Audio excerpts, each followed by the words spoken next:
Good morning. My name is Harlan Bentley.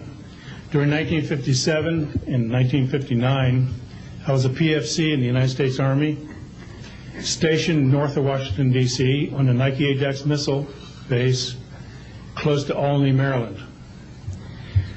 In May, this month of 1958, about 6 a.m., I heard a noise outside that sounded like a pulsating transformer. I sat up in my bunk. I looked out the window. I saw a craft heading for the ground and crashed. Pieces broke off of that craft, immediately took off again. So there's a lot more to that story, but I've got to speed this up. Now, the next night, I was on radar duty. I get a call from the Gaithersburg missile base.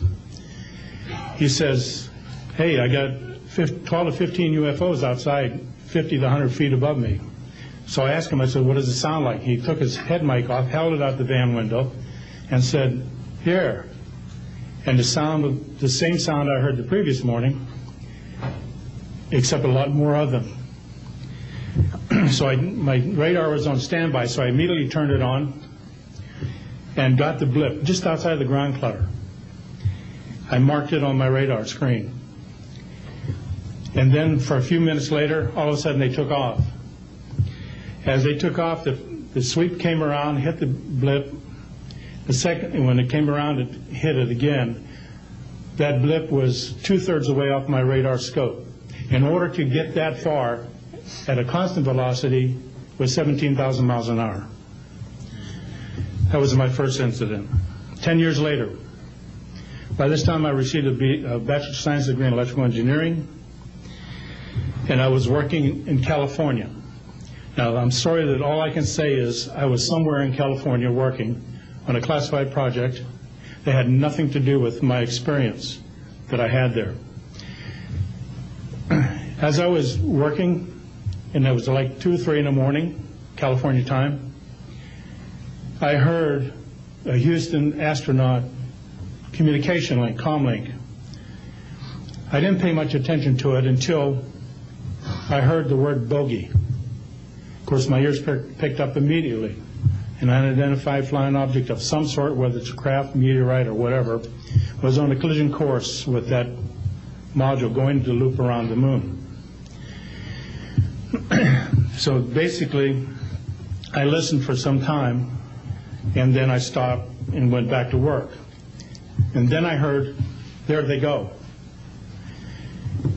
In the astronaut world, for some of you may or may not know this, there's a term called green turtle.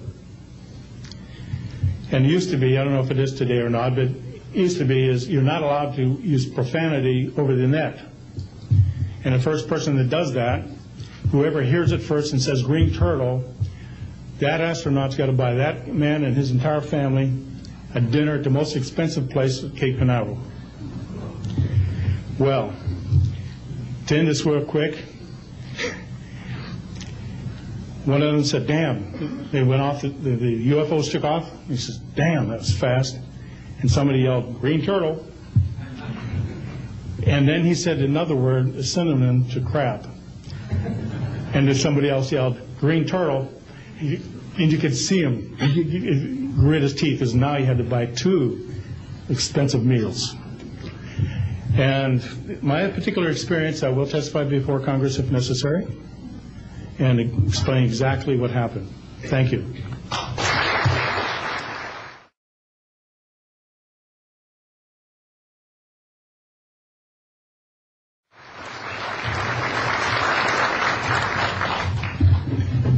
My name is John Maynard. I'm a retired Army. I retired as a Sergeant First Class. For my entire 21 years of service, I held a top secret clearance. Compartmentalized at times to as high as TK, Omni, Crypto, and others. I had access to very, very sensitive documents. My testimony is basically two-pronged. One, I retired from DIA in 1980. And when as an administrator you take over an office, you take over everything and you sign for everything. And I signed for well over 2,000 documents in order to sign and inventory those things, you have to read them. Not word for word, but basically I went through every document to make sure that it was complete. It was there, as they told me, that when I turned my charge over to the next person, the same documents were there. So I got quite a good knowledge of what was going on in those documents, and believe me, there are many, many different references to UFOs. There was also NPIC pictures that shows that it would targeted objects that were casing you out. Now, I worked on the SALT 1 and SALT 2 areas for the office that I worked in. So we were taking pictures all the time for verification of nuclear disarmament. And there were some objects in those pictures that didn't belong there. The second prong to this whole thing is that a lot of people talk about conspiracies over a shadow government. I'm willing to testify before Congress that these black operations do exist. I nearly became part of it. But I saw the light, I think. Or was it? And I got out. And that's it. We have to disclose what we know. And I am willing to testify before Congress under oath, or before any other organization, that what I witnessed was true.